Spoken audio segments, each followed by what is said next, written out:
دورہ قرآن میں 9واں پارہ قال الملأ، اور اس کا مطلب ہے کہ کہا سرداروں نے۔ سورۃ الاعراف کے درمیان سے ہم شروع کریں گے اور اسی میں سورۃ الانفال بھی آئے گی۔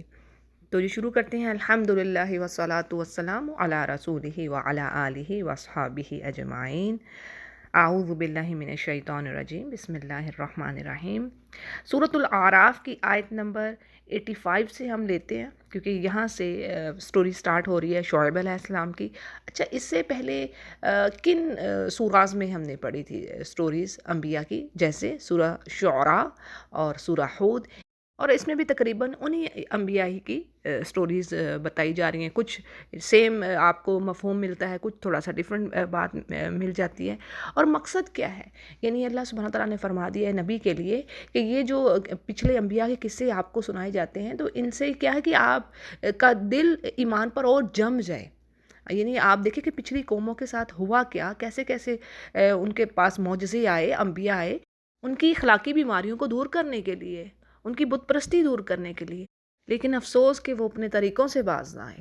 اور افسوس ہوتا ہے کہ آج بھی کچھ حال ایسا ہی ہے کہ آپ دیکھیں جو خوشحال لوگ ہیں، جن کو اللہ نے دے رکھا ہے، اور ایون جن کو نہیں بھی دے رکھا، جن کے پاس تنگی ہے لیکن وہ سجدے کی طرف نہیں آتے، تو یہی حال آج بھی امت مسلمہ کا ہوا پڑا ہے، جو کہ افسوس سے کہنا پڑ رہا ہے۔ الحمدللہ کچھ اچھے بھی ہیں، لیکن کالی بھیڑیں بھی جیسے کہتی ہیں کہ وہ ہیں۔ تو خاص کر جن کو جو عمرہ ہیں، جن کو اللہ نے اپنے فضل سے بہت دے رکھا ہے، لیکن وہ سرکشی میں ہی ہیں۔ یعنی اللہ کی راہ میں مال خرچ کرنے والے، اللہ کے بندے بن کر رہنے والے بڑے تھوڑے لوگ ہیں۔ تو جی ہم شروع کرتے ہیں۔ آیت نمبر 85 سے اللہ فرماتے ہیں کہ مدین کی طرف ان کے بھائی شعیب کو بھیجا، اور انہوں نے کیا میسج دیا کہ اے میری قوم کے لوگوں، اللہ کی عبادت کرو، تمہارے لیے اس کے سوا کوئی الہ نہیں ہے، اور تمہارے پاس اس کا واضح ثبوت دلیل آ چکی ہے، یعنی اللہ کے نبی کا آ جانا۔ پھر آگے کہا جا رہا ہے کہ تم ناپ تول پورا دیا کرو، اور لوگوں کو ان کی چیزیں کم کر کے مت دو، اور زمین میں درستگی کے بعد تم فساد نہ مچاؤ۔ یہی چیز تمہارے لیے بہتر ہے اگر تم مومن ہو، اگر تم بلیو کرنے والے ہو اس رب پر۔ تو دیکھیں یہاں پر اس قوم کی زبردست اخلاقی پستی اور گراوٹ کا جو پتہ چل رہا ہے کہ وہ بدترین خیانت کر رہے تھے۔ کسی سے جب وہ چیز خریدتے تو وہ پورے دام پر لیتے اور اپنے آپ کو کوئی نقصان نہ ہونے دیتے، لیکن جب دوسروں کو چیز دیتے تو کم کر کے دیتے۔ تو یہ نہیں، اس میں بھی کیا ہے، بندوں کے حقوق کی حق تلفی کرنا نا۔ تو یہ بات کئی بار ہم نے پڑھ لی نا کہ اللہ بندوں کے حقوق نہیں معاف فرماتا، اور یہ اتنی بڑی بات ہے اللہ کے نزدیک، اکارڈنگ ٹو حدیث، جو ہمیں حدیث میسج دیتی ہے کہ بھئی دوسروں کے لیے سٹرگل کرنے والا شخص، یعنی جو فرائض کی ادائیگی کر رہا ہے لیکن کسی بیوہ کے لیے، کسی مسکین کے لیے، ضرورت مند کے لیے دوڑ دھوپ کر رہا ہے، سٹرگل کر رہا ہے، تو گویا وہ ایسے ہے جیسے کہ دن کو روزے رکھنے والا شخص یا پھر رات کو قیام کرنے والا، یعنی اس کا اس قدر ریوارڈ رکھا ہے، سبحان اللہ۔ تو دوسری طرف لوگوں کا حق مارنا، دیکھیں نا، ایک کسی کے لیے ایفرٹ کرنے پہ اتنا اجر، تو پھر حق مارنے پر کیا ہوگا؟ یعنی پھر تو تباہی ہے نا۔ سمجھنے کی بات ہے نا کہ اتنی یہ اہم چیز ہے۔ اگلی آیت میں شعیب علیہ السلام اپنی قوم سے کہہ رہے ہیں کہ تم سڑکوں پر مت بیٹھو، یعنی راستوں میں نہ بیٹھا کرو، تاکہ تم ایسا کام نہ کرو کہ ایمان والوں کو اللہ کی راہ سے روکو، ان کو دھمکیاں دو، اس دین میں تم کجی یعنی ٹیڑھ پن تلاش کرو، اس حال میں لگے رہو۔ اب یہاں پر اس کا جو مفہوم آتا ہے کہ راستوں پر بیٹھنے کا، تو اس میں یہ آتا ہے کہ لوگوں کو ستانے کے لیے ان کے قوم کے لوگ یعنی بیٹھتے، جیسے اوباش قسم کے لوگوں کا طریقہ ہوتا ہے۔ اور یا پھر یہ بھی بات آتی ہے کہ شعیب علیہ السلام کے گھر کی طرف جانے والے جو راستے ہوتے وہاں پر بیٹھتے، تاکہ جو ایمان والے لوگ ہیں ان کو دین سے ہٹائیں، بدزن کریں۔ اسی طرح یہ بھی بات آتی ہے کہ بعض کے نزدیک وہ ٹیکس وصول کرنے کے لیے یعنی راستوں پر بیٹھتے اور ناکوں پر بیٹھتے۔ تو بہرحال امام شوکانی رحمہ اللہ فرماتے ہیں کہ سارے مفہوم ہی اس میں آ سکتے ہیں۔ اور پھر شعیب اپنی قوم سے کہتے ہیں کہ اس حالت کو یاد کرو جب تم کم تھے، پھر اللہ نے تم کو زیادہ کر دیا، اور دیکھو کیسا انجام ہوا ہے فساد کرنے والوں کا۔ یعنی تم اللہ کی اس نعمت کو بھی تو یاد کرو جو اس نے تم پر کی۔ اور اگر اللہ کے حکم سے کچھ لوگ مجھ پر ایمان لے آتے ہیں، یعنی جس نبوت کے ساتھ مجھے بھیجا گیا ہے، تو اور کچھ نہیں لاتے، تو پھر ٹھیک ہے، ٹھہر جاؤ یہاں تک کہ ہمارے اور تمہارے درمیان اللہ فیصلہ کر دے، اور وہ سب سے بہتر فیصلہ کرنے والا ہے۔ اس پر قوم کے متکبر سرداروں نے کہا کہ اے شعیب، ہم آپ کو اور جو آپ کے ساتھ ایمان لائے ہیں ان کو اپنے بستی سے نکال دیں گے، اور بہتر یہی کہ تم ہمارے مذہب میں ہی واپس آ جاؤ۔ اب شعیب اس پر جواب دیتے کہ ہم تو تمہارے اس مذہب سے یعنی اس کو مکروہ سمجھتے ہیں اپنے لیے، اور ہم اللہ پر ایسی جھوٹی تہمت لگانے والے ہو جائیں کہ ہم تمہارے دین میں آ جائیں، اور اس کے بعد کہ اللہ نے ہم کو نجات دی ہے، تو یہ بات ممکن نہیں ہے کہ تمہارے مذہب میں ہم پھر آ جائیں۔ ہاں، یہ اور بات کہ اللہ نے جو ہمارے مقدر میں کیا ہے، اور ہمارا رب کا علم ہر چیز کو گھیرے ہوئے ہے، ہم اللہ ہی پر بھروسہ کرتے ہیں۔ وہی ذات تو ہے جو ہمیں ایمان پر قائم رکھے گی اور اپنی نعمت ہم پر کرے گی، ہمیں عذاب سے بھی محفوظ رکھے گی۔ پھر جی شعیب علیہ السلام کہتے ہیں کہ اے ہمارے رب، ہمارے اور ہماری اس قوم کے درمیان حق کے ساتھ تو فیصلہ کر دے، اور تو سب سے بہترین فیصلہ کرنے والا ہے۔ اور ان کے قوم کے سردار پھر کیا کہتے ہیں کہ اگر تم شعیب کی راہ پر چلو گے تو بے شک بڑا نقصان اٹھاؤ گے۔ یعنی یہاں پر یہ ان لوگوں کو کہہ رہے ہیں جو کہ آبائی مذہب چھوڑ کر، یعنی آبائی مذہب سے مراد یہاں پر ناپ تول میں کمی نہ کرنا، یعنی یہ روایت ان کے آبا سے چلتی آ رہی تھی، اور یہ ان کے لیے بڑے خسارے کی بات تھی۔ اب کیا تھا کہ جب جنہوں نے نہیں پلٹنا تھا ایمان کی طرف، تو اللہ تعالیٰ نے پھر اپنا فیصلہ صادر کر دیا، اور کیا ہے کہ فَأَخَذَتْهُمُ الرَّجْفَةُ، یعنی ان کو زلزلے نے آ پکڑا، اور وہ اپنے گھروں میں اوندھے کے اندر، یعنی الٹے کے الٹے پڑے رہ گئے، اور جنہوں نے شعیب کو جھٹلایا ہے ان کی حالت ایسی ہوئی جیسے ان گھروں میں کبھی وہ بسے ہی نہ تھے۔ امام ابن کثیر فرماتے ہیں کہ عذاب میں ساری چیزوں کا، یعنی ساری چیزیں اکٹھی ہوگی، یعنی سائے والے دن ان پر عذاب آیا، پہلے بادلوں نے ان پر سایہ کیا جس میں شعلے، چنگاریاں اور آگ نکل رہی تھی، پھر آسمان سے سخت چیخ آئی اور زمین سے زلزلہ، یعنی یہ ساری چیزیں اکٹھی ہوئیں جس سے ان کی روحیں نکل گئی ان کے جسموں سے، اور یہ بے جان لاشیں ہو کر پرندوں کی طرح یعنی گھٹنوں میں منہ دے کر اوندھے کے اوندھے، الٹے کے الٹے پڑے رہ گئے۔ تو اس طریقے سے ان پر عذاب آیا، نعوذ باللہ، ہم اللہ کی پناہ مانگتے ہیں۔ پھر جی اللہ فرماتے ہیں فَتَوَلَّاهُمْ عَنْهُمْ، یعنی شعیب علیہ السلام جب عذاب آ جانے کے بعد اپنی بستی پر وہاں سے چلتی ہیں تو جذبات میں یہ باتیں کہتے ہیں۔ یعنی دیکھیں، ہر نبی کو اپنی قوم سے بڑا پیار ہوتا ہے، ہر نبی یعنی انہی کا تو بھائی بندہ ہوتا ہے، تو وہ پوری اس کی کوشش ہوتی ہے کہ ایمان کی طرف آئیں اور عذاب سے بچ جائیں، تو یہ تو ہرگز نہیں نبی چاہتے۔ لیکن کیا ہے کہ جب قوم ہی نہ ساتھ دے تو پھر کیا ہے، تو اس پر پھر وہ افسوس کرتے ہوئے کہتے ہیں کہ اے میری قوم، میں نے تمہیں رب کے احکامات پہنچا دی اور میں نے تمہاری خیر خواہی کی، اور پھر میں ان کافروں پر اب میں کیوں رنج کروں، کہ یعنی میں نے تو سب کچھ ساری کوشش کی، لیکن اس کے باوجود یہ کفر و شرک پر ہی ڈٹے رہے۔ پھر آگے اللہ فرماتے ہیں کہ ہم نے ہر بستی میں یعنی نبی بھیجا ہے، اور اللہ نے اس بستی کے رہنے والوں کو جب وہ سرکشی میں پڑتے تو اللہ تعالیٰ ان کو تکلیف میں درا، یعنی کسی پریشانی میں مبتلا کرتے تاکہ وہ اللہ کی طرف رجوع کر لیں۔ دیکھیں، یہ بھی ایک پلٹنے کا ذریعہ ہوتا ہے۔ اگر آپ کی لائف میں کوئی پریشانی آ گئی، کوئی ٹربل آ گئی ہے، کوئی سیڈنس ہے، کوئی ایسا انسیڈنٹ ہو گیا جس نے لائف چینج کر دی ہے، تو اس کا مطلب ہوتا ہے اللہ چاہتا ہے کہ تم میری طرف پلٹو، رجوع کرو۔ لیکن اگر انسان اس کے باوجود نہ کرے تو یہ بڑی خسارے کی بات ہے۔ پھر ایسی ہی بستیاں، یعنی اگر اللہ ان کو تکالیف دیتا ہے کہ وہ سیدھی ہو جائیں، لیکن جب وہ سیدھی نہیں ہوتی تو کیا ہے کہ پھر اللہ تعالیٰ ان کو فقر اور بیماری، یعنی جو آج ٹرائل ہوتا ہے اس کے بعد اللہ تعالیٰ ان کی تنگ دستی کو خوشحالی میں بدل دیتا ہے۔ یعنی اللہ جب دیکھتا ہے کہ یہ نہیں اب سیدھے راستے پر آ رہے تو پھر ان کو خوشحالیاں دیتا ہے، صحت عافیت دیتا ہے، دنیا کی فراوانیاں، رونقیں، تاکہ جب اللہ ان کو پکڑے تو یہ مستیوں میں ڈوبے ہوں، اور ایسی جگہ سے پکڑ ہو کہ جہاں سے یہ سوچ بھی نہ سکتے ہوں، انہیں یہ شعور ہی نہ رکھیں۔ آگے آیت آ رہی ہے، فرمانا ہے کہ اگر یہ بستیوں والے ایمان لاتے اور تقوی اختیار کرتے، اللہ سے ڈرتے، تو یقیناً اللہ تعالیٰ لفتحنا، تو یقیناً ہم کھول دیتے برکات آسمان اور زمین سے۔ اور دیکھیں، آسمان اور زمین کی برکتیں کیا ہیں؟ آسمان پانی برساتا ہے نا، اب جو بارش کا پانی ہے اس کو مبارک کہا گیا نا، قرآن کریم میں سورہ کاف میں بات آتی ہے نا، آیت نمبر 9، وَنَزَّلْنَا مِنَ السَّمَاءِ مَاءً مُبَارَكًا فَأَنبَتْنَا بِهِ جَنَّاتٍ وَحَبَّ الْحَصِيدِ، یعنی ہم نے نازل کیا آسمان سے مبارک پانی، اور اس سے کیا ہوتا ہے، یعنی اس پانی سے پھر ویجیٹیشن اگتی ہے زمین سے۔ تو یہ ہیں ان دونوں کی برکتیں۔ تو اللہ تعالیٰ فرماتے ہیں اگر یہ ایسے ہوتے تو میں ان پر، یعنی جیسے ایک اور جگہ پر آتے ہیں کہ رزق میں اگر یہ اللہ کی باتیں مانتے، اللہ کے احکام نافذ کرتے، تو میں ان کے اوپر سے، نیچے سے، دائیں سے، بائیں سے رزق عطا کرتا ہے۔ رزق کا ہی تو سارا مسئلہ ہے۔ اچھا جی، پھر آگے بات آتی ہے کہ لیکن ان بستیوں نے جھٹلایا، اور ہم نے ان کے اعمال کی وجہ سے ان کو پکڑا، اور پھر بھی ان بستیوں کے رہنے والے اس بات سے بے فکر ہو گئے ہیں کہ یعنی اگین اس کے بعد بھی آنے والے لوگ اس بات سے بے فکر ہوئے کہ ان پر ہمارا اللہ کا عذاب آ سکتا ہے کسی رات کے وقت جب وہ سو رہے ہوں، اور کیا یہ بستیوں کے رہنے والے اس بات سے بھی بے فکر ہو گئے ہیں کہ ان پر عذاب دن کے وقت بھی آ سکتا ہے، اور جس وقت وہ اپنے کھیلوں میں لگے ہوں۔ یعنی زندگی کیا ہے ان کے لیے؟ کھیل تماشا۔ بات یہ ہے کہ اللہ کے عذاب سے بے فکر تو وہی ہوتے ہیں جس پر یعنی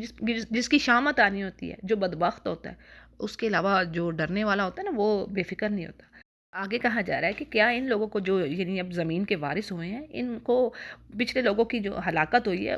اس کے بعد ان کو کوئی بتاتا نہیں، یعنی اس چیز سے وہ سبق سیکھیں، اور اگر اللہ چاہے تو ان کی جرائم کے سبب ان کو ہلاک کر دے، اور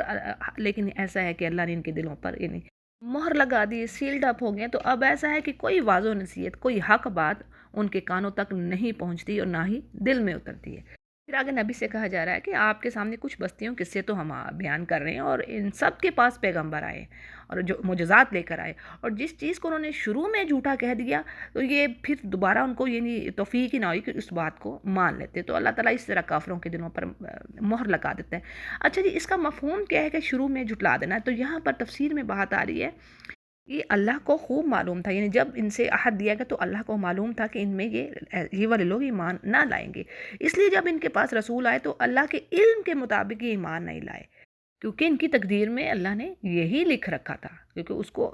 پتہ تھا کہ ایسا ہی ہونا ہے۔ پھر یہ بھی بات ہوتی ہے کہ جو وہ پہلی مرتبہ پیغمبر کو جھٹلا دیتے ہیں تو اس کے بعد پھر وہ یعنی اس چیز سے رکے ہی رہتے ہیں، یعنی پہلی بار کا انکار آڑے آ جاتا ہے، یعنی ان کے بعد میں بھی درست ہونے کے، ایمان لانے کے۔ آگے اللہ فرما رہے ہیں کہ اکثر لوگوں کو ہم نے وفائے عہد یعنی اپنے وعدے پورے کرتے ہوئے نہ دیکھا، اور اکثر لوگوں کو ہم نے بے حکمی پایا۔ اب یہاں پر کون سا وعدہ مراد ہے؟ تو بعض مفسرین کہتے ہیں کہ اس سے مراد عہد الست ہے، جو اللہ تعالیٰ نے یعنی جب تمام روحوں کو پیدا کیا تو اللہ نے کہا تھا کہ کیا میں تمہارا رب نہیں ہوں؟ تو سب نے کہا ہاں، کیوں نہیں، تو آپ ہمارے رب ہیں۔ تو جی بعض یہ کہ وعدہ لیتے ہیں، اور بعض کہتے ہیں کہ آپس میں جو ایک دوسرے سے وعدے کرتے ہیں اس کے بارے میں یہاں پر بات آ رہی ہے۔ اور پھر اللہ فرما رہے ہیں کہ ان کے بعد ہم نے موسیٰ کو اپنے دلائل، یعنی شعیب علیہ السلام کا ذکر ہونے کے بعد موسیٰ علیہ السلام کا یہاں پر آگے ذکر آ رہا ہے کہ اللہ نے ان کو بھی اپنے معجزات دے کر فرعون اور اس کے لیڈرز کے پاس بھیجا، اور یہ قصہ بھی کئی جگہوں پر پڑھ رہے ہیں نا ہم، اور پھر ان لوگوں نے بالکل اس کو نظر انداز کیا۔ سو دیکھیے ان مفسدوں کا انجام کیا ہو۔ اور موسیٰ علیہ السلام کہنے لگے فرعون سے کہ میں تمہاری طرف رب کی طرف سے رسول بنا کر بھیجا گیا ہوں، اور یعنی مجھے یہ بات سوٹ نہیں کرتی کہ میں حق بات کے علاوہ کوئی اور بات اللہ کی طرف منسوب کروں، اور میں تمہارے پاس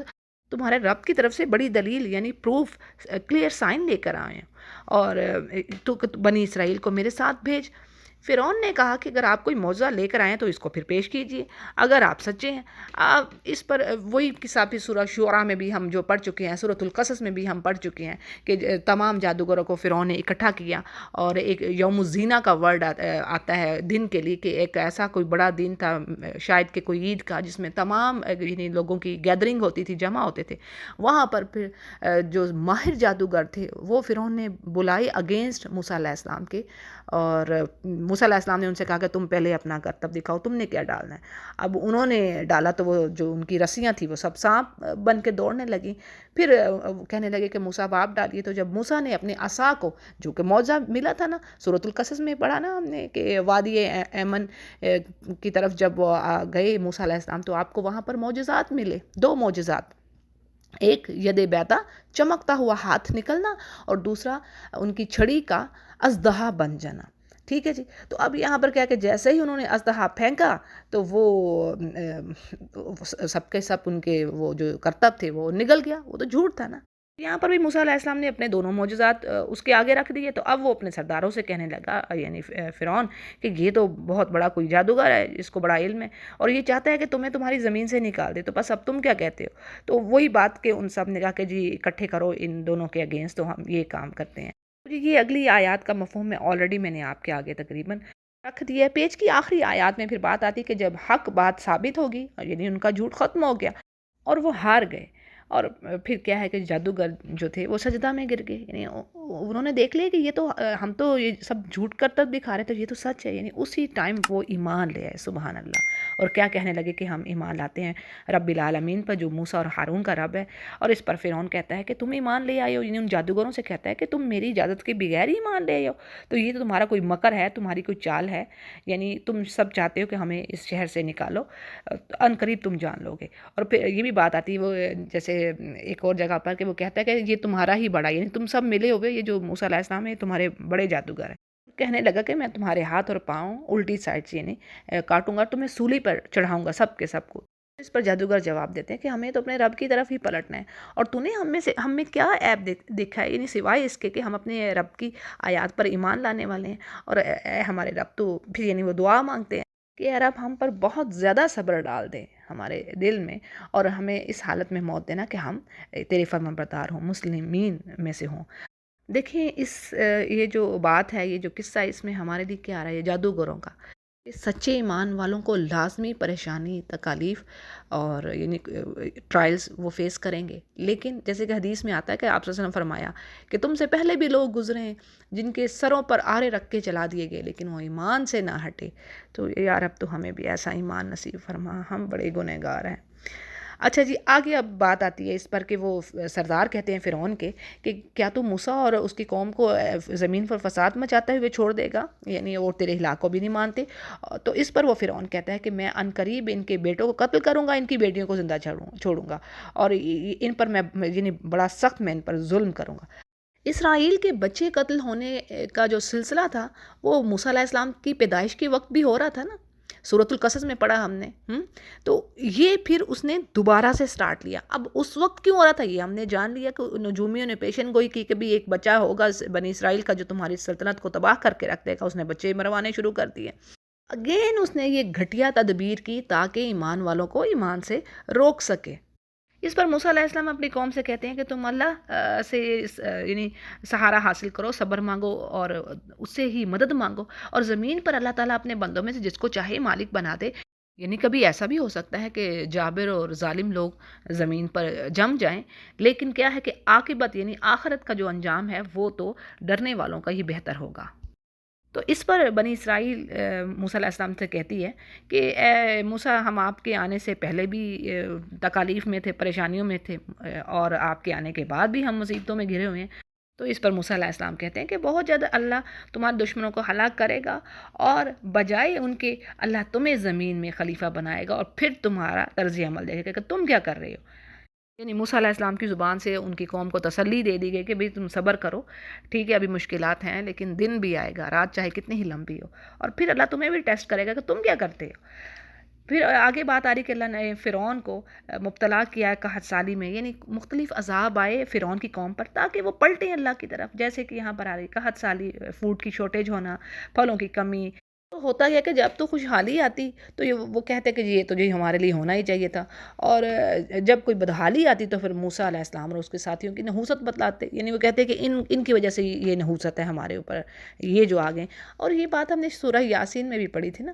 کہ جو نیک لوگ ہیں ان کو کہتے ہیں کہ ان کی نحوست ہے، اور حرکتیں اپنی نہیں دیکھتے، اور پھر اللہ فرماتے ہیں کہ یاد رکھو ان کی نحوست تو اللہ ہی کے پاس ہے، لیکن ان میں اکثر لوگ تو جانتے ہی نہیں ہیں۔ اور آگے موسیٰ سے کیا کہتے ہیں کہ یعنی جیسا مرضی تم جادو ہمارے سامنے لے آؤ، ہم تمہاری بات ہرگز نہ مانیں گے، یعنی اللہ کی آیات کو جادو کہہ رہے ہیں، تو یعنی دلوں پر ہی تالے پڑ گئے۔ پھر آگے بات آتی ہے، اللہ فرماتے ہیں کہ اللہ نے ان پر طوفان بھیجا، یعنی یہ عذاب کی کچھ صورتیں ہیں، طوفان آنا، ٹڈیاں، اور جو گھن کا کیڑا، مینڈک اور خون، اور یہ سب کھلے معجزے تھے، یعنی وہ پلٹتے اللہ کی طرف ان چیزوں کو دیکھ کر، پر کیا تھا کہ وہ تکبر ہی کرتے رہے، اور جو لوگ یہ کر رہے تھے یعنی یہ جرم کرنے والے لوگ تھے، اور جب ان پر کوئی عذاب واقع ہوتا تو کہتے کہ موسیٰ آپ ہمارے لیے دعا کیجئے کہ یہ چیز دور ہو جائے، اور جس کا اس نے آپ سے وعدہ کر رکھا ہے، اور اگر یہ عذاب ہم سے ہٹ گیا تو ہم ضرور آپ پر ایمان لے آئیں گے اور آپ کی قوم کو آپ کے ساتھ بھیج دیں گے۔ اور یہ بات پہلے بھی گزری ہے کہ جی عذاب ہٹانے کی دعا کرتے، اور جیسے ہی عذاب ہٹتا تو پھر وہی کام کرنے شروع ہو جاتے، یعنی وعدے کو توڑتے۔ پھر کیسے اللہ نے بدلہ لیا، یعنی ان کو غرق کیا دریا میں، کیونکہ یہ اللہ کی آیات کو جھٹلانے والے تھے، یہ اس سے غافل تھے، یعنی یقین کرنے والے تھے۔ پھر جی اللہ فرما رہے کہ ہم نے وارث کر دیا اس قوم کو جو کہ یعنی ضعیف تھے، کمزور تھے، یعنی بنی اسرائیل کو اللہ نے وارث بنا دیا، اور اللہ نے فرما دیا نا جگہ جگہ پر، یا بنی اسرائیل اذکروا نعمتی التی انعمت علیکم وانی فضلتکم، یعنی میں نے تمہیں فضیلت دی، فضلتکم علی العالمین، تمام جہان والوں پر میں نے تمہیں فضیلت دی۔ اللہ نے کیسے ان کو اٹھا دیا، کیسے یہ کمزور تھے، بیٹے ان کے قتل کیے جا رہے تھے، بیٹیوں کو زندہ رکھا جا رہا تھا، یعنی ذلت انتہا کی، لیکن اللہ نے احسان کیا،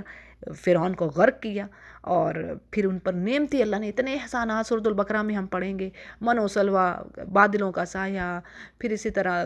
انہوں نے بچڑے کو معبود بنا دیا، اس کے بعد بھی توبہ قبول فرمائی۔ تو یہ سب احسانات اللہ کے، لیکن اس کے بعد بھی پھر انہوں نے کیسے اللہ کی اطاعت سے منہ موڑا؟ تو اللہ فرماتے ہیں کہ اللہ نے ان کو زمین کے یعنی مشرق اور مغرب کا مالک بنا دیا اور برکت دے دی اس جگہ پر۔ یعنی اس سے مراد شام کا علاقہ فلسطین ہے، جہاں پر بہت سارے یعنی انبیاء کا جو مسکن بھی رہی جو جگہ، اور وہیں پر وہ دفن بھی ہوئے۔ یعنی یہ زمین ظاہری اور باطنی دونوں طرح کی برکتوں سے مالا مال رہی۔ پھر جی آگے اللہ فرماتے کہ اللہ نے اپنے وعدے کو یعنی جو نیک وعدہ تھا وہ پورا کیا، اور بنی اسرائیل کے حق میں جو اللہ نے کیا، اور ان کے صبر کی وجہ سے یہ بات پوری ہوئی۔ یعنی یہاں پر آپ دیکھیں صبر کی بات پہلے بھی آئی، ایک اور جگہ پر پڑھی کہ اللہ نے ان کے صبر کی وجہ سے ان کو لیڈرز بنا دیا، امام بنا دیا، ان کو قوت و طاقت دی، پریفر کیا تمام جہان والوں پر۔ وجہ یہ کہ انہوں نے صبر سے کام لیا۔ اور اللہ فرماتا ہے کہ فرعون اور اس کی قوم کے جو انہوں نے بڑی بڑی عمارتیں اور کارخانے بنا رکھے تھے، اللہ نے سب کے سب تباہ کر کے رکھ دیے۔ آگے انہی کی ڈیٹیل چل رہی ہے کہ اللہ سبحانہ تعالیٰ نے ان کو قوم فرعون سے بچایا، دریا کے پار کر دیا۔ اب وہاں سے جب یہ ایک قوم سے گزرے، یعنی ایک قوم کو انہوں نے دیکھا کہ چند بتوں کے ساتھ وہ لگے بیٹھے ہیں، یعنی وہ بتوں کو پوج رہے تھے، تو موسیٰ علیہ السلام سے کہنے لگے کہ موسیٰ ہمارے لیے بھی کوئی ایسا معبود بنا دیجئے، یعنی جس طرح جس سے یہ بیٹھے ان کی بات کریں تو ہم بھی یہی کام کریں۔ تو موسیٰ کہنے لگے کہ تم تو واقعی بڑی جہالت میں ہو، یعنی اللہ کی اتنی نعمتیں دیکھ لینے کے بعد بھی یہ کام انسان سوچے۔ تو بہرحال موسیٰ علیہ السلام کہتے ہیں کہ یہ لوگ جس کام میں لگے ہوئے ہیں، یعنی یہ جو مورتیوں کے مجاور بن کے بیٹھے ہوئے ہیں، یہ تو تباہ ہوگی چیز، اور یہ بے بنیاد بات ہے۔ اور فرمایا کہ اللہ کے سوا تمہارا یعنی کوئی اور معبود نہیں ہے کہ جس کو میں تجویز کروں، حالانکہ اس نے تمہیں تمام جہان والوں پر فوقیت دی، یعنی پھر اللہ کا احسان جتلایا ان پر۔ اور پھر وہ وقت یاد کرو جب اللہ نے فرعون سے تمہیں بچا دیا، اور جو تمہیں بڑی سخت تکلیفیں دے رہا تھا، تمہارے بیٹوں کو قتل کر رہا تھا اور تمہاری عورتوں کو زندہ رکھ رہا تھا، اور یہ بہت بڑی آزمائش تھی تمہارے رب کی طرف سے۔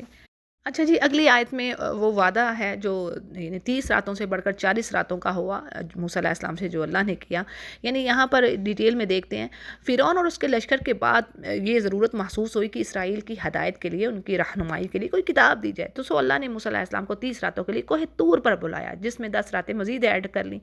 تو اس پر حضرت موسیٰ نے جاتے وقت ہارون علیہ السلام کو، جو ان کے بھائی بھی تھے اور نبی بھی تھے، انہوں نے اپنا جانشین کو مقرر کیا تاکہ بنی اسرائیل کے یعنی بارے میں وہ اصلاح کرتے رہیں۔ اور جاتے وقت موسیٰ علیہ السلام یہ بھی ہدایت کر گئے اپنے بھائی کو کہ دیکھو بد نظم لوگوں کی رائے پر یعنی عمل نہ کرنا، یعنی ان کو نصیحتیں اور تذکیر وغیرہ قوم کے حوالے سے کر گئے۔ اب کیا تھا کہ جب موسیٰ علیہ السلام کوہ طور پر پہنچے، یعنی اپنے وقت پر آئے، اپنے رب سے انہوں نے باتیں شروع کی، تو اظہار کر دیا اس خواہش کا، یعنی کہ وہ اپنے رب کا دیدار کرنا چاہتے تھے۔ تو کہنے لگے کہ میں اے رب تجھے دیکھنا چاہتا ہوں۔ تو اللہ نے فرمایا کہ آپ مجھے ہرگز نہیں دیکھ سکتے، ہاں یہ ہے کہ آپ ایک نظر اس پہاڑ کی طرف دیکھیے، اگر آپ اپنی جگہ پر قائم رہے تو آپ مجھے دیکھ لو گے۔ تو ہوا یوں کہ جب رب نے اس یعنی پہاڑ پر تجلی فرمائی، تو تجلی سے اس پہاڑ کے پرخچے اڑ گئے اور موسیٰ علیہ السلام بے ہوش ہو کر گر پڑے۔ اور اسی طرح حدیث کے الفاظ ہیں کہ قیامت والے دن سب لوگ بے ہوش ہوں گے، یعنی یہ بے ہوشی میدان حشر میں اس وقت ہوگی جب اللہ تعالیٰ فیصلے کرنے کے لیے نزول فرمائے گا، اور جب ہوش میں آئیں گے تو میں ہوش میں آنے والوں میں سے سب سے پہلا شخص ہوں گا، یعنی نبی کریم صلی اللہ علیہ وسلم نے بھی فرمایا۔ اور میں دیکھوں گا کہ موسیٰ علیہ السلام عرش کا پایا تھامے کھڑے ہیں، اور مجھے نہیں معلوم کہ وہ مجھ سے پہلے ہوش میں آئے یا انہیں کوہ طور کی بے ہوشی کے بدلے میں میدان محشر کی بے ہوشی سے مستثنی رکھا گیا، یعنی ان پر وہ پھر بے ہوشی ہی نہ آئی، کیونکہ کوہ طور میں وہ بے ہوش ہو گئے تھے۔ تو یہ آپ نے فرمایا کہ مجھے یہ معلوم نہیں بات۔ صحیح بخاری اس کو روایت کر رہے ہیں اس بات کو۔ پھر جی کیا تھا کہ جب ہوش میں آئی موسیٰ علیہ السلام تو کہنے لگے کہ بے شک آپ کی ذات یعنی پاک ہے، منزہ ہے، اور آپ کی جناب میں توبہ کرتا ہوں، میں سب سے پہلے آپ پر ایمان لانے والا ہوں۔ اس پر اللہ سبحانہ وتعالیٰ فرماتے ہیں کہ اے موسیٰ، ہم نے آپ کو چنا تمام لوگوں پر، یعنی اپنی رسالت کے لیے، پیغام آپ میسنجر ہیں اللہ کے، اور آپ نے اللہ سے کلام کیا، یعنی یہ اللہ نے آپ کو آنر اور آپ کو شرف بخشا ہے۔ جو بھی آپ کو دیا جا رہا ہے آپ اس کو لیجئے اور شکر گزاروں میں سے ہوئیے۔ اور ہم نے آپ کے لیے یہ تختیوں پر ہر طرح کی نصیحت اور ہر چیز کی تفصیل لکھ دی ہے، آپ ان کو لیجئے اور اپنی قوم کو حکم کیجئے کہ اچھے اچھے احکامات پر یہ عمل کرتے رہیں۔ یعنی یہاں پر ہمیں کیا بات پتہ چل رہی ہے کہ تورات تختیوں کی شکل میں عطا کی گئی تھی، ٹھیک ہے، موسیٰ علیہ السلام کو، یعنی کوہ طور پر جب گئے موسیٰ علیہ السلام 40 راتوں کے لیے، تو وہاں پر کتاب ان کو ملی تختیوں کی شکل میں، ٹھیک ہے، جس میں ان کے جو بنی اسرائیل تھے ان کے لیے دینی احکام، جو کام انہوں نے کرنے ہیں حلال ہیں، جو واجبات ہیں فرائض ہیں، اور جو چیزیں حرام ہیں، یہ ساری ڈیٹیل اللہ نے تفصیل لکھ دی ان تختیوں پر۔ اور آگے اللہ نے فرمایا کہ بہت جلد یعنی تمہیں اللہ فاسقوں کے ملک پر حکمرانی عطا کرے گا، یعنی اس سے مراد ملک شام ہے، جس پر اس وقت عمالقہ کی حکمرانی تھی اور وہ فاسق تھے، اللہ کے نافرمان تھے۔ تو یعنی یہ بھی اللہ نے ایک ان کو خوشخبری دے دی کہ تم بہت جلد اس جگہ پر قابض ہوگے۔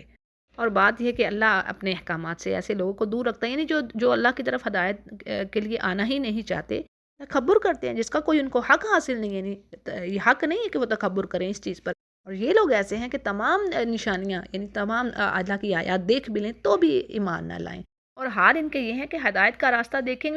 گے تو بھی اس کی طرف نہ آئیں گے، اور گمراہی کا راستہ دیکھیں گے تو فوراً اس کی طرف بڑھ جائیں گے۔ اور وجہ یہی ہے ان کی ایسی حرکتوں کی کہ انہوں نے اللہ کی آیات کو جھٹلایا اور اس سے غافل ہی رہے۔ اور یہ لوگ جنہوں نے اللہ کی آیات کو اور قیامت کے دن کو جھٹلایا ہے، تو ان کے سب اعمال غارت اللہ کرے گا، یعنی اللہ ختم ہو گئے، حبطت ضائع ہو گئے، اور ان کو وہی سزا دی جائے گی جو وہ عمل کرتے رہے۔ اور پھر جی موسیٰ علیہ السلام کی قوم نے کیا کیا، یہ بھی پیچھے پڑ چکے ہیں کہ وہ زیورات جو انہوں نے قوم فرعون سے ادھار لیے تھے، وہ اپنے ساتھ اٹھائے پھرے تھے۔ اب اس سے سامری نے ان زیورات سے ان کو یعنی سونے کو تپا کر ایک بچڑا بنا دیا، اور کہنے لگا کہ یہ تمہارا معبود ہے۔ یعنی موسیٰ علیہ السلام تو بھول گئے، یہ کوہ طور پر جب گئے موسیٰ علیہ السلام تب کا واقعہ ہے، ٹھیک ہے، تب کا واقعہ، پیچھے سامری نے بچڑا بنا دیا۔ اور کیا تھا کہ وہ جب اس میں سے آواز آتی تو کہتا ہے یہ دیکھو یہ تمہارا یہی تو معبود ہے۔ موسیٰ علیہ السلام تو بھول گئے ہیں۔ تو اللہ فرمانے کہ کیا وہ دیکھتے نہیں تھے کہ نہ تو وہ ان سے کوئی بات کر پاتا، نہ ان کو کوئی راہ بتلاتا، اور انہوں نے اس کو یعنی ایسا ظلم کیا اپنی جانوں پر کہ اس کو معبود بنا لیا، حالانکہ کتنی نشانیاں کتنے احسانات اللہ نے ان پر کر دیے۔ من و سلوا، بادلوں کا سایہ، یعنی دیکھو نا اوپر سے رزق آ رہا ہے ان کے لیے، اور بڑا آسان رزق۔ پھر جی کیا بات آ رہی ہے، اللہ فرماتے ہیں کہ انہوں نے معبود بنا، یہ بڑی ہی بے انصافی کا کام کیا، اور جب پھر اس پر شرمندہ ہوئے، یعنی پھر کیا تھا، سورہ طٰہٰ میں یہ بات آتی ہے نا کہ موسیٰ علیہ السلام واپس پلٹتے ہیں اپنی قوم کے پاس بڑے غصے میں، اور کہتے ہیں کہ تم نے کیا کیا، یعنی تمہیں اتنا لمبا وقت ہو گیا تھا کہ تم اللہ کے وعدے کو ہی بھول گئے۔ تو پھر کہنے لگے کہ نہیں یہ تو بس وہ زیورات کو اس نے ڈھالا، تو ہم نے کہا کہ، اور پھر انہوں نے یہ بھی بات کہی، ہارون علیہ السلام ان کو روکتے رہے، تو کہتے تھے کہ ہم تو باز نہ آئیں گے، یعنی ہم تو اس کا جو طواف ہے وہ کرتے رہیں گے جب تک کہ موسیٰ ہمارے پاس نہیں پلٹتے۔ یعنی یہ حال ہو گیا تھا اس قوم کا۔ اب جب توبہ کی تو دعا کی، تو یہاں پر دعا کے الفاظ آ رہے ہیں، یعنی شرک کے بعد انہوں نے یہ جو دعا کی اور وہ بھی اللہ نے ایکسیپٹ کر لی۔ اس دعا کے الفاظ ہیں، آیت نمبر 149 ہے، اور درمیان سے آپ شروع کر لیں اس کو۔ لَئِن لَّمْ يَرْحَمْنَا رَبُّنَا وَيَغْفِرْ لَنَا لَنَكُونَنَّ مِنَ الْخَاسِرِينَ۔ اے اللہ اگر تم نے ہم پر رحم نہ کیا اور ہماری مغفرت نہ کی تو ہم یقیناً خسارہ پانے والوں میں سے ہو جائیں گے۔ تو اگر یہ دعا بھی یعنی اگر خطا ہو گئی ہے، گناہ ہو گیا، جو کہ کانٹیکسٹ کے حساب سے ہمیں پتہ چل رہا ہے، اس دعا کو لازمی پڑھنا چاہیے۔ تو جی آگے جو اگلی آیات میں بات آ رہی ہے وہی جو میں نے آپ کو بتا دی کہ موسیٰ علیہ السلام غصے میں پلٹے اپنے قوم کی طرف۔ اب کیا تھا کہ جلدی میں انہوں نے تختیاں لا کر نیچے ہی ڈال دی اور بھائی کے سر کو پکڑ کر اپنی طرف گھسیٹا۔ تو اس پر ہارون کہنے لگے کہ اے میرے ماں جائے، یعنی میرے بھائی، ان لوگوں نے مجھے بے حقیقت سمجھا، ضعیف سمجھا، اور قریب اور ممکن نہ کہ مجھے قتل ہی کر ڈالتے۔ تو ایسا کام نہ کرو جس سے دشمن خوش ہوں، یعنی یہ موقع تو ایسا تھا کہ دشمنوں کو ختم کیا جاتا جنہوں نے یہ کام کیا تھا۔ اور میں ہارون علیہ السلام یہ بات کہہ رہے ہیں، وہ ان ظالموں میں سے تم مجھے شمار نہ کرو، یعنی میں تو یہ عقیدہ رکھنے والا نہیں ہوں۔ اور اسی طرح سورۃ طٰہٰ میں یہ بھی بات آتی ہے کہ ہارون علیہ السلام نے کہا کہ میرے بھائی، میں نے تو ان کو روکا لیکن یہ نہیں باز آ رہے تھے، میں نے تو، لیکن مجھے یہ بھی خدشہ رہا کہ کہیں ایسا نہ ہو کہ تم آ کر کہو کہ میں نے قوم کو ڈیوائیڈ کر دیا، قوم میں فرقہ بازی ہو گئی ہے۔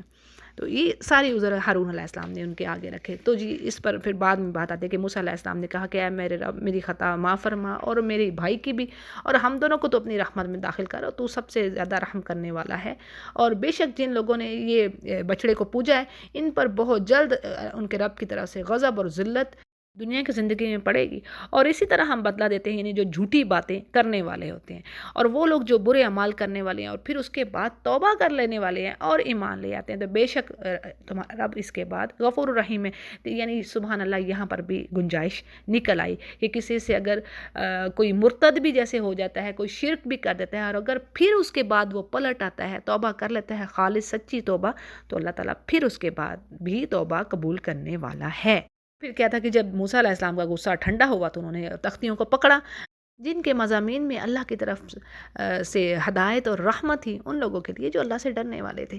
پیج کی لاسٹ جو آیا ہے اس کا مفہوم ہم دیکھتے ہیں کہ یہاں پر 70 آدمیوں کی ڈیٹیل آ رہی ہے، اور یہ 70 آدمی کون تھے؟ موسیٰ علیہ السلام نے 70 آدمی چنے اپنی قوم میں سے، انہیں کوہ طور پر وہ لے گئے جہاں پر بطور عذاب انہیں ہلاک کیا گیا۔ اب اس کے بارے میں مفسرین کا اختلاف ہے۔ ایک رائے یہ ہے کہ موسیٰ علیہ السلام نے تورات کے احکام انہیں سنائے تو انہوں نے کہا کہ ہم کیسے یقین کریں، یعنی ان 70 آدمیوں نے کہا کہ ہم تو یقین نہیں کرتے کہ یہ کتاب واقعی اللہ کی طرف سے ہے، تو جب تک کہ ہم خود اللہ کو بات کرتے نہ دیکھیں۔ انہوں نے 70 آدمیوں کو چوز کیا اور انہیں کوہ طور پر لے گئے۔ وہاں اللہ موسیٰ سے ہم کلام ہوئے اور جسے ان لوگوں نے بھی سنا، لیکن انہوں نے پھر وہی اپنا مطالبہ رکھ دیا کہ ہم تو اللہ کو اپنی آنکھوں سے دیکھنا چاہتے ہیں، ورنہ ایمان نہیں لاتے۔ یہ بھی بات آتی ہے کہ ان لوگوں نے وہاں پر جا کر یہ دعا بھی کی تھی کہ اللہ ہمیں تو وہ عطا فرما جو اس سے پہلے تو نے کسی کو دیا نہیں ہے اور نہ آئندہ تو کسی کو دے۔ تو اللہ کو یہ دعا پسند نہیں آئی، جس پر پھر زلزلے کے ذریعے سے وہ ہلاک کر دیے گئے۔ اور پھر موسیٰ علیہ السلام نے یعنی دعا کی، التجا کی کہ اگر اللہ تو نے ان کو ہلاک ہی کرنا تھا تو اس سے پہلے کرتا۔ اب یعنی جب یہ بچڑے کی عبادت میں مصروف تھے تو اب تو ان کو زندہ کر دے تاکہ یہ توبہ کریں اور ایمان لائیں۔ اور پھر آیت کا جو آخری حصہ اس میں یہ بات آتی ہے کہ تو ہی تو ہمارا ولی ہے، تو ہمیں بخش دے، ہم پر رحم فرما، اور تو بہترین بخشنے والا ہے، اور ہمارے لیے لکھ دے جو اس دنیا کی اچھائیاں ہیں اور آخرت کی، اور ہمیں تو اپنی طرف آنے کا راستہ دکھا۔ اس پر اللہ فرماتے ہیں کہ میرا عذاب اسی پر واقع ہوتا ہے جس پر میں چاہتا ہوں، یعنی جو اس کے لائق ہوتا ہے، جو مجرم ہوتا ہے اسی پر اللہ کا عذاب آتا ہے، یہ بات مراد ہے۔ اور میری رحمت تمام اشیاء کو گھیرے ہوئے چھائی ہوئی ہے اللہ کی رحمت۔ یعنی دیکھیں دنیا میں صالح اعمال کرنے والے ہیں اور اس کے برعکس فاسق ہیں، پھر مومن ہے اور کافر ہے، لیکن سب کو اللہ تعالیٰ دنیا کی چیزیں دے رہا ہے نا، رزق دے رہا ہے، سب کے پاس ہے، اور یہ اس کا فضل، اس کی رحمت۔ اور اللہ اپنی رحمت ان لوگوں کے نام ضرور لکھتا ہے جو اللہ سے ڈرتے ہیں اور زکوٰۃ دیتے ہیں اور جو اللہ کی آیتوں پر ایمان رکھتے ہیں، یعنی یہ مومنین کی صفات ہے۔ پھر مزید ان کی صفت آ رہی کہ یہ لوگ ایسے رسول یعنی صلی اللہ علیہ وسلم کا اتباع کرے جن کو وہ لوگ اپنے پاس تورات اور انجیل میں لکھا ہوا پاتے ہیں، اور وہ نبی ان کو نیک باتوں کا حکم دیتے ہیں اور بری باتوں سے روکتے ہیں، اور پاکیزہ چیزوں کو حلال بتاتے ہیں اور گندی چیزوں کو ان پر حرام کرتے ہیں، اور ان لوگوں پر جو بوجھ اور توق تھے یعنی وہ دور کرتے ہیں، جو انہوں نے خام میں بوجھ اپنی جانوں پر ڈال لیے، جن میں یہ پھنسے ہوئے تھے۔ یعنی اس سے مراد وہ پچھلی شریعت کی چیزیں، مثلا نفس کے بدلے نفس کا قتل ضروری تھا، یعنی ان میں کیا تھا کہ دیت یا معافی نہیں تھی، اگر کسی نے کسی کو قتل کر دی تو اب اس کا قتل ہی ہوگا۔ سبحان اللہ، ہمارے دین اسلام میں ایسا نہیں ہے، اللہ نے یہ تخفیف کی ہوئی ہے، یعنی دیت بھی آپ لے سکتے، خون بہا بھی آپ لے سکتے ہیں۔ پھر اسی طرح بنی اسرائیل کی یہ بات ہو رہی ہے، یعنی ان کے کپڑوں کو نجاست لگ جاتی تو اس کا کاٹنا ضروری تھا، جبکہ شریعت اسلامیہ نے صرف دھو دینے کا حکم دیا ہے۔ اور یعنی یہ سبحان اللہ، یہ اللہ نے کرم کیا امت محمدیہ پر، بہت ساری چیزیں جو ان کے دین، ان کی شریعت میں ایسی تھیں وہ اللہ نے دور کر دیں ایمان والوں کے لیے، یہ امت مسلمہ پر۔ اب آگے بات آ رہی ہے کہ جو لوگ اس نبی پر ایمان لاتے ہیں اور اس کی حمایت کرتے ہیں اور اس کی مدد کرتے ہیں اور اس نور کو فالو کرتے ہیں جو ان کے ساتھ بھیجا گیا، یعنی قرآن کریم، تو ایسے لوگ پوری طرح فلاح پانے والے۔ کہا جا رہا ہے کہ اے نبی ان سے کہہ دیجئے کہ اے لوگوں، میں تم سب کی طرف اللہ کا رسول بنا کر یعنی بھیجا گیا ہوں، اور جس کے ہاتھ میں آسمان و زمین کی بادشاہت ہے اور اس کے سوا کوئی الہ نہیں ہے، وہی زندہ کرتا ہے اور وہی مارتا ہے، یعنی یہ کام کوئی اور نہیں کر سکتا، اور دوبارہ پیدا کرنے والا بھی وہی ہے۔ یہ میں ڈیٹیل میں بات دے رہی ہوں۔ اور پھر آگے بات آ رہی ہے کہ تم اسی پر ایمان لاؤ اور اس کے امی نبی پر، یعنی آپ صلی اللہ علیہ وسلم لکھنا پڑھنا نہ جانتے تھے، اس لیے آپ کو امی کہا گیا ہے۔ امی ایسے فرد کو کہتے ہیں جو لکھنا پڑھنا نہ جانتا ہو۔ تو کہا جا رہا ہے کہ ایمان لاؤ اللہ پر اور اس کے رسول پر، اور اللہ کے احکامات پر ایمان رکھو اور رسول کو فالو کرو تاکہ تم سیدھی راہ پر آ جاؤ۔ اور اسی طرح قوم موسیٰ میں سے ایک جماعت ایسی بھی تھی جو حق کے ساتھ ہدایت کرتی تھی اور اسی کے مطابق وہ انصاف کرنے والی تھی، یعنی ان میں سے بھی کچھ ایسے لوگ تھے جو محمد صلی اللہ علیہ وسلم پر ایمان لائے، اور یہ چند ہی لوگ تھے جو مسلمان ہوئے، اور جیسے کہ عبداللہ بن سلام وغیرہ رضی اللہ عنہم۔ پھر جی مزید بات آ رہی کہ اللہ سبحانہ تعالیٰ نے ان کو 12 خاندانوں میں تقسیم کر دیا، یعنی یعقوب علیہ السلام کے 12 بیٹے تھے، تو 12 ہی قبیلے اللہ نے بنا دیے، اور ان ہر قبیلے پر ایک ایک نگہبان مقرر کر دیا۔ آگے جی پانی کا واقعہ آ رہا ہے، یعنی جب موسیٰ علیہ السلام کی قوم نے پانی مانگا موسیٰ علیہ السلام سے، تو اللہ نے حکم دیا کہ اپنے عصا کو، یعنی اپنی چھڑی کو آپ فلاں پتھر پر مارے تو اس سے 12 چشمے پھوٹ نکلیں گے، یعنی سبحان اللہ، وہاں پر بھی اللہ نے 12 چشمے، ہر قبیلے کا ایک ایک چشمہ مقرر تھا، فکس تھا، اور ہر شخص نے اپنے پانی پینے کی جگہ کو یعنی اس نے جان لیا، اور اللہ نے ان پر پھر بادلوں کا سایہ کیا، ان کو ترنجین اور بٹیر پہنچا، یہی من و سلوہ کی بات ہو رہی ہے جو سورۃ البقرہ میں بھی پڑھیں گے ہم۔ اور پھر بنی اسرائیل سے کہا جا رہا ہے کہ کھاؤ پاک طیب چیزوں میں سے جو اللہ نے تم کو دی ہیں، لیکن کیا ہے کہ انہوں نے اللہ کا کوئی نقصان نہ کیا بلکہ اپنا ہی نقصان کرتے رہے، یعنی نعمتوں کے بدلے میں ناشکریاں۔ اگلی آیت میں پھر اس بات کا تذکرہ ہے، یعنی جب اللہ سبحانہ تعالیٰ نے ان کو کہا کہ اس بستی میں داخل ہو جاؤ، کھاؤ پیو جتنا مرضی چاہو، لیکن یہ کہ توبہ کرتے ہوئے داخل ہونا دروازے سے، اور جھکے جھکے داخل ہونا، تو ہم تمہاری خطائیں معاف کریں گے، اور جو لوگ نیک کام کرنے والے ہوں گے ان کو مزید اس سے بڑھ کر یعنی دیں گے محسنین کو۔ اچھا جی، جمہور مفسرین کے نزدیک یہ بیت المقدس کی بستی تھی، اور صحیح بخاری وغیرہ میں روایت ہے کہ آپ صلی اللہ علیہ وسلم نے فرمایا ان کو حکم دیا گیا تھا کہ سجدہ کرتے ہوئے داخل ہونا، لیکن وہ سرینوں کو زمین پر گھسیٹتے ہوئے داخل ہوئے، اور حتیٰ ان کی بجائے، یعنی اللہ نے کہا تھا نا توبہ کرتے ہوئے داخل ہونا کہ اللہ ہمارے گناہ معاف فرما دے، تو اس کی بجائے یہ کیا کہنے لگے، حبتن، یعنی یہ حال ہوا اس قوم کا، اخلاقی طور پر بالکل ہی تباہی۔ اور آج دیکھیں ہم مسلمانوں کے بھی کیا حال ہے۔ تو بات یہ کہ جو بات کہی گئی اس کو تو بدل دیا، تو پھر کیا تھا، آسمانی عذاب ان پر نازل ہوا، اور یہ آسمانی عذاب کیا تھا، تو بعض مفسرین کہتے ہیں کہ اس اللہ کا غضب تھا،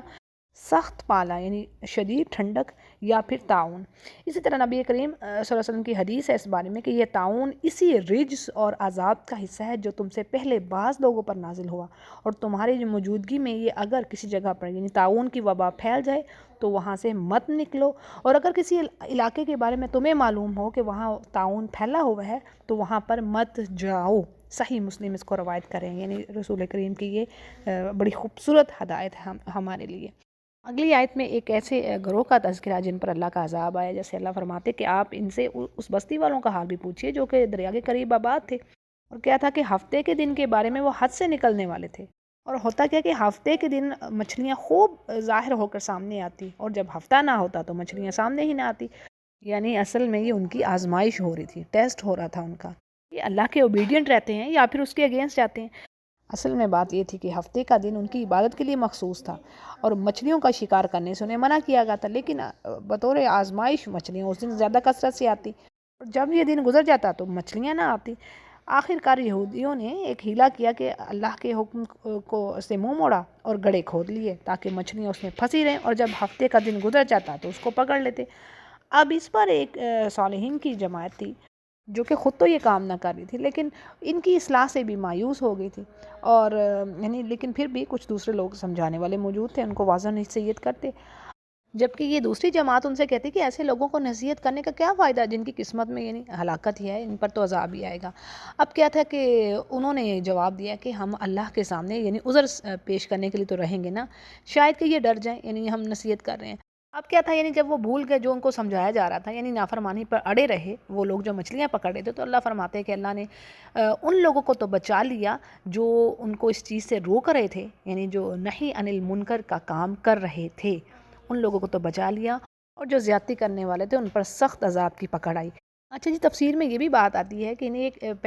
پہلی تفسیر کے مطابق 3 جماعتیں بنتی ہیں، یعنی ایک نافرمان اور شکار کرنے والی مچھلیوں کا ایک وہ گروہ، دوسرا گروہ جو بالکل ایک سائڈ پہ ہو گیا، یعنی وہ نافرمان نہیں تھے لیکن وہ ان کو منع بھی نہیں کر رہے تھے، ٹھیک ہے، نہیں انل منکر کا کام نہیں کر رہے تھے، یہ بڑی اہم بات ہے۔ پھر ایک تیسرا گروہ وہ تھا جو کہ نافرمان بھی نہیں تھا اور ان کو روک بھی رہا تھا، ٹھیک ہے، یعنی بالکل ایک سائڈ پہ بھی نہیں ہو گیا تھا۔ اور یہ بھی مفسرین کی رائے آ رہی ہے کہ نجات پانے والے صرف وہی تھے جو منع کرتے تھے، باقی دونوں جماعتوں پر عذاب آئے، یعنی باقی دونوں گروہ عذاب میں پکڑے گئے۔ اب اس میں اختلاف بھی ہے، بعض مفسرین کہتے ہیں کہ نہیں، عذاب صرف اسی پر آیا جو کہ بے حکمی کر رہے تھے، اور سزا کیا تھی ان کی، یعنی یہاں پر آگے آیت میں آ رہا ہے کہ ان کو کہہ دیا گیا کہ تم بندر ذلیل بن جاؤ، یعنی ذلیل بندر بن جاؤ، اور کہا یہ جاتا ہے کہ یعنی ان کی جو حص تھی وہ شعور انسانی ہی تھا، لیکن ان کی شکلیں جو ہیں وہ باقی ساخت بندروں کے جیسی ہوگی، اور 3 دن کے بعد سب کے سب ہلاک ہو گئے۔ پھر یہود پر ایک عذاب کی صورت، جیسے آگے اللہ فرما رہے کہ وہ وقت بھی یاد کریے کہ جب آپ کے رب نے یہ بات کہہ دی کہ ان یہود پر قیامت تک اللہ ایسے یعنی شخص کو ضرور مسلط کرتا رہے گا جو ان کو شدید سزا یا تکلیف دیتا رہے گا۔ اور یہودیوں کی آپ دیکھیں تاریخ اسی ذلت اور مسکنت سے بھری پڑی ہے، جو اللہ سبحانہ تعالیٰ نے فرما دی ہے، تو اللہ کی بات کے بعد تو کوئی بات نہیں رہ جاتی، اور اللہ جلد ہی سزا دینے والا اور بلا شبہ وہ بڑی مغفرت والا اور رحمت والا بھی ہے، جو اللہ آگے فرما رہے ہیں۔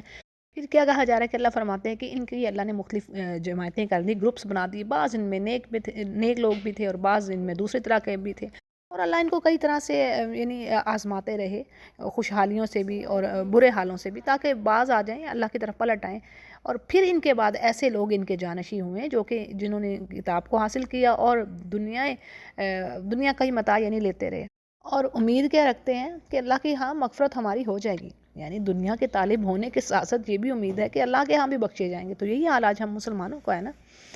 پھر اللہ فرما رہے کہ ان سے کسی کتاب میں اس کے بارے میں عہد لیا ہوا ہے،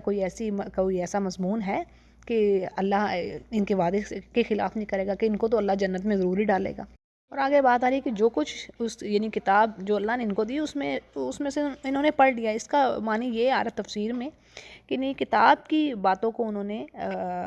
مٹا ڈالا، اس پر عمل کرنا چھوڑ دیا۔ تو دیکھیں یہ جو ساری باتیں، یہ جو پچھلی قوموں کا تذکرہ کن کے لیے؟ ہمارے لیے، اور یہ قوم تو ابھی بھی یعنی ہماری آنکھوں کے سامنے ہے، تو ہمیں لیسن دیا جا رہا ہے، ہمیں شیشہ دکھایا جا رہا ہے کہ تم ان کے جیسے نہ ہونا۔ یہ قرآن کریم میں اللہ نے کئی جگہ پر فرما دیا۔ اور پھر آگے کہا جا رہا ہے کہ جو لوگ کتاب کے پابند ہیں، یعنی کتاب پر عمل کرنے والے، نماز کی پابندی کرنے والے، اور ایسے لوگ جو اپنی اصلاح کر لیں تو ان کا ثواب ضائع نہ ہوگا۔ اور پھر آگے وہ ایک اور ذکر آ رہا ہے یہاں پر، ایک اور واقعہ ہے بنی اسرائیل کا، کہ اللہ فرما رہے ہیں کہ وہ وقت بھی یاد کریں جب ہم نے پہاڑ کو اٹھا کر ان کے اوپر ہوا میں معلق کر دیا، یعنی ہینگ کر دیا، ان کے اوپر کر دیا، اور ان کو ایسے ہی فیل ہو رہا تھا کہ اب بس ان کے اوپر گرا۔ اور اللہ نے فرمایا کہ جو کتاب ہم نے تمہیں دی ہے، یعنی اللہ کے احکامات کو پکڑو مضبوطی کے ساتھ، اور یاد رکھو جو بھی اس میں احکام کہے گئے ہیں اس میں یعنی اس پر اگر تم عمل کر رہے ہو تو اس سے پوری امید ہے کہ تم اللہ سے ڈرنے والے، تقوی والے بن جاؤ گے، متقی ہو جاؤ گے۔ اگلی آیت میں اگین عہد الست کے بارے میں بات ہو رہی کہ اللہ فرماتے ہیں جب ہم نے بنی آدم یعنی آدم کے بچوں، آدم کی اولاد سے جو ان کے ظہور سے، ان کی پیٹھ سے نکالی گئی، ان سے گواہی لی کہ کیا تمہارا میں رب نہیں ہے؟ تو انہوں نے کہا کہ بلا شہدنا، یعنی ہم اس پر اللہ گواہ ہیں۔ تو یہ وعدہ، یہ ایگریمنٹ، یہ عہد الست اس لیے لیا گیا تاکہ قیامت کے دن یہ نہ کہیں کہ ہمیں تو پتہ ہی نہیں تھا اس چیز کا، یا پھر تم یہ عذر بھی نہ رکھ سکو اس دن قیامت کے دن کہ جی ہمارے باپ دادا شرک کرتے آئے تھے، تو یعنی ہم نے بھی انہیں ہی فالو کیا، تو اب تو ہمیں ہلاکت میں نہ ڈال۔ تو اللہ تعالیٰ فرما رہے کہ اس طرح میں اپنی آیات کو صاف صاف تمہارے آگے بیان کر رہا ہوں تاکہ تم لوگ باز آ جاؤ۔ اگلی آیت میں ایک شخص کی مثال دی جا رہی ہے۔ اللہ فرماتے ہیں کہ اے نبی، ان لوگوں کو اس شخص کا بھی حال سنائیے پڑھ کر جس کو ہم نے اپنی آیتیں دی اور وہ پھر بالکل ہی اسے بدل گیا۔ نعوذ باللہ، اللہ تعالیٰ اپنی پناہ میں رکھے۔ یعنی اس کو کتاب الہی کا، اللہ کی کتاب کا علم تھا، وہ عالم ہوگا کوئی، اور اس کے بعد وہ پھر شیطان کے پیچھے لگ گیا، گمراہ ہو گیا۔ تو اس پر مفسرین کہتے ہیں یہ کوئی یعنی یہاں پر جو بات کہی جا رہی ہے کوئی ایک خاص شخص کے لیے نہیں صرف اس میں وہ فال کرتے، بلکہ اس کے لیے وہ ہر شخص آئے گا جو اس صفت کا حامل ہوگا، یعنی جو اللہ کی کتاب پڑھنے کے باوجود شیطان کے پیچھے چلے گا۔ اور آگے اللہ فرماتے ہیں کہ اگر ہم چاہتے تو اس کو یعنی جس کو اللہ نے علم دیا تھا اس کو اس علم کی وجہ سے بلند مرتبہ عطا کرتے، لیکن کیا تھا کہ وہ اپنے دنیا ہی کی طرف مائل ہو گیا اور اپنی ڈیزائر کو ہی فالو کرنے لگا، یعنی وہ اب اپنے ہائیسٹ رینک کو چھوڑ کر زمین پر ہی چپک گیا، تو اس کی حالت ایسے ہوگی جیسے کتے کی ہوتی ہے۔ یعنی یہ آیت کے الفاظ آ رہے ہیں، یعنی کتے کی یہ حالت ہوتی ہے نا، اسے ڈانٹو ڈپٹو یا اس کے حال پر چھوڑ دو تو وہ دونوں حالتوں میں بھونکنے سے باز نہیں آتا۔ پھر اسی طرح وہ اس کا پیٹ بھرا بھی ہو تو بھی وہ زبان باہر ہی نکالے ہانپتا رہتا ہے۔ تو یہ مفہوم آ رہا ہے اس آیت میں۔ تو یہی حال اس شخص کا کہ جسے واز کرو یا نہ کرو اس کا حال یہی رہے گا کہ وہ دنیا کی متاع کے پیچھے یعنی وہ لپکتا رہے گا۔ تو نبی سے کہا جا رہا ہے کہ آپ اس بات کو، اس حال کو بیان کر دیجئے، شاید کوئی لوگ کچھ سوچیں۔ اور ان لوگوں کی حالت بھی یعنی بری مثال ہے ایسے لوگوں کی جو اللہ کی آیات کو جھٹلاتے ہیں اور اپنا نقصان کر رہے ہیں، اور جس کو اللہ ہدایت کر دے سو وہی ہدایت پانے والا ہوتا ہے، اور جس کو اللہ گمراہ کر دے سو ایسے لوگ خسارے میں ہی پڑنے والے ہیں۔ نعوذ باللہ۔ آگے اللہ فرما رہے ہیں کہ ہم نے ایسے بہت سے جن اور انسان دوزخ کے لیے پیدا کیے جن کے دل ایسے ہیں، یعنی ان کو دل اللہ نے دیے لیکن وہ ان سے سمجھتے نہیں تھے، اور جن کی آنکھیں ہیں ایسی ہیں جن سے یہ دیکھتے نہیں، یعنی اللہ نے نعمتیں دی ہیں پر وہ ان سے فائدہ نہیں لے رہے، اور جن کے کان ایسے ہیں جن سے یہ سنتے نہیں ہیں۔ قرآن کریم میں یہ 3 چیزوں کا بار بار تذکرہ آیا ہے۔ پیچھے بھی ہم پڑھ چکے کہ اللہ نے انسانوں کو کان دیے، آنکھیں دی، دل دیے کہ ان سے سوچو، سمجھو، سنو، لیکن اللہ فرما رہے کہ یہ لوگ چوپایوں کی طرح ہیں، یعنی جو جانور ہیں بلکہ ان سے بھی زیادہ گمراہ ہیں، اور یہی لوگ غافل ہیں۔ اور دیکھیں یہ بات بھی ہم سورۃ البینہ میں پڑھتے ہیں نا، جو ایمان والے اور عمل صالح کرنے والے ہیں وہ زمین کی سب سے بہترین مخلوق ہے، اور جو اللہ کا ذکر سے کرنے سے منہ موڑے ہوئے ہیں وہ سب سے بدترین مخلوق ہے، یعنی چوپایوں سے بھی نیچے چلے گئے۔ یہی بات یہاں پر آ رہی ہے، اور یہی لوگ غافل ہیں۔ اچھا جی، آگے اللہ فرما رہے ہیں کہ اللہ ہی کے تمام نام یعنی خوبصورت نام ہیں، بس اللہ کو انہیں ناموں سے پکارو، اور ایسے لوگوں سے بالکل تعلق نہ رکھو جو اللہ کے ناموں میں ٹیڑھ پن تلاش کرتے ہیں، کج روی دیکھتے ہیں۔ اچھا جی، یہ جو الحاد کا ورڈ آ رہا ہے نا، اس کے یعنی معنی تو ہے گمراہی اختیار کرنا، ٹیڑھا پن دیکھنا کسی چیز میں، تو اللہ کے ناموں میں یہ چیز دیکھنا، اس کے 3 صورتیں ہیں، 3 ٹائپس اس کی آ رہی ہیں۔ نمبر 1 یہ کہ اللہ کے ناموں میں تبدیلی کر دی جائے، جیسے مشرکین نے کیا، مثلا اللہ کے ذاتی نام سے اپنے ایک بت کا نام لات رکھ لیا، اور اس کے صفاتی نام عزیز سے عزا نام رکھ لیا۔ اسی طرح دوسری چیز کیا ہے کہ اللہ کے ناموں میں اپنی طرف سے اضافہ کر لینا، یعنی جس کا اللہ نے حکم ہی نہیں دیا وہ کام کرنا۔ تیسری چیز کیا ہے کہ اس کے ناموں میں کمی کر دی جائے، مثلا اسے کسی ایک مخصوص نام سے ہی پکارا جائے اور دوسری صفاتی ناموں سے پکارنے کو برا سمجھا جائے۔ تو یہ ہے اللہ کے ناموں میں گمراہی اختیار کرنا، ٹھیک ہے جی۔ پھر آگے اللہ فرما رہا ہے کہ ان لوگوں کو ان کے کیے کی سزا تو ضرور ہی ملے گی جو یہ کام کریں گے۔ آگے ایمان والوں کی صفت بیان ہو رہی ہے کہ اللہ فرماتے ہیں ہماری مخلوق میں ایک ایسا گروہ بھی ہے جو حق کے ساتھ یعنی ہدایت کرتی ہے اور اس کے مطابق فیصلہ کرتی ہے، اور جو لوگ ہماری آیتوں کو جھٹلا رہے ہیں تو ان کو ہم گریجولی لیے جا رہے ہیں عذاب کی طرف، ان کو خبر بھی نہیں ہے، اور ان کو اللہ مہلت دے رہا ہے اصل میں زندگی میں۔ یہ اللہ کی تدبیر بڑی مضبوط ہے، یعنی یہ دنیا میں تو خوشحال ہیں، سب کچھ ہے، لمبی لمبی عمریں بھی دی ہوئی ہیں، لیکن کیا ہے کہ یہ بھی ایک اللہ کی پلاننگ ہے، جیسے کوئی گھات لگائے بیٹھا کہ کس ٹائم پہ ان کو پکڑ لیا جائے، تو یعنی اللہ ان کو ہلاتا بھی ہے اور اپنی آیات بھی دکھاتا ہے۔ یعنی بات یہ ہے کہ قیامت کے دن کوئی کافر ایکسکیوز نہ رکھ سکے گا اللہ کے سامنے کہ اللہ میرے پاس تو کوئی میسنجر ہی نہیں آیا، میرے پاس تو تیری طرف سے کوئی ہدایت آئی نہیں ہے، مجھے تو پتہ ہی نہیں تھا تو کون ہے اور تیرے نبی کون ہے۔ سورہ ملک میں بات آتی ہے نا، آیت نمبر 11 میں فَاعْتَرَفُوا بِذَنبِهِمْ، یعنی اعتراف کریں گے اپنے گناہوں کا، یعنی پیچھے بھی یہی بات آ رہی ہے کہ وہ کہیں گے ہاں ہمارے پاس تو رسول آیا تھا لیکن ہم نے نہ مانا۔ جی کہا جا رہا ہے کیا یہ غور و فکر نہیں کرتے کہ یہ جو ان کا ساتھی ہے یعنی نبی کریم صلی اللہ علیہ وسلم، یہ یعنی ان کو تو کوئی جنون نہیں ہے، اور بلکہ یہ تو صاف صاف ڈرانے والے بن کر آئے ہیں، اور کیا یہ دیکھتے نہیں ہیں آسمان اور زمین کے عالم میں کہ دوسری اور بہت ساری چیزیں جو اللہ نے پیدا کی، یعنی آسمان و زمین کو دیکھو کس طرح اللہ نے بنایا اس کائنات کو، اور ممکن ہے کہ ان کی اجل یعنی ان کا وقت ہے وہ قریب ہی آ پہنچا ہو، اور پھر قرآن کے بعد کون سی یہ بات ہے جس پر ایمان لائیں گے، اور جس کو اللہ گمراہ کر دے تو اس سے تو کوئی راہ پر لا نہیں سکتا۔ اب وہی اگین بات کہ جو ہدایت کی طرف آنا نہیں چاہ رہا اللہ زبردستی نہیں کرتا۔ پھر جی اللہ فرماتے ہیں کہ ان کو ان کی گمراہی میں بھٹکتے ہوئے وہ چھوڑتا ہے۔ پھر جی آگے کہا جا رہا ہے نبی سے کہ یہ آپ سے قیامت کے بارے میں پوچھتے ہیں کہ کب وہ ہوگی، تو ان سے کہیے کہ اس کا علم تو میرے رب کے پاس ہے، اور اس کے وقت پر اللہ یعنی اس کو وہ ظاہر کرے گا، اور وہ آسمان اور زمین میں اس وقت بہت بڑا حادثہ ہوگا، اور تم پر وہ اچانک ہی آ پڑے گی، یعنی کچھ ہی لمحوں میں سب کچھ تباہ ہو جائے گا، درم برم ہو جائے گا سارا نظام۔ دیکھیں آج جب اپنے اراؤنڈ ہم آج دیکھتے ہیں جب کہیں ارتھکویک آتا ہے، کہیں کوئی جو قدرتی آفت آتی ہے کسی بھی قسم کی، کوئی طوفان آ گیا، تو جس جگہ پر پھر وہ کام ہوتا ہے لمحوں میں اس کی وہ شکل چینج ہو جاتی ہے اس جگہ کی۔ ارتھکویک آتا ہے تو کیسے بلڈنگز کولیپس ہو جاتی ہیں، ایسے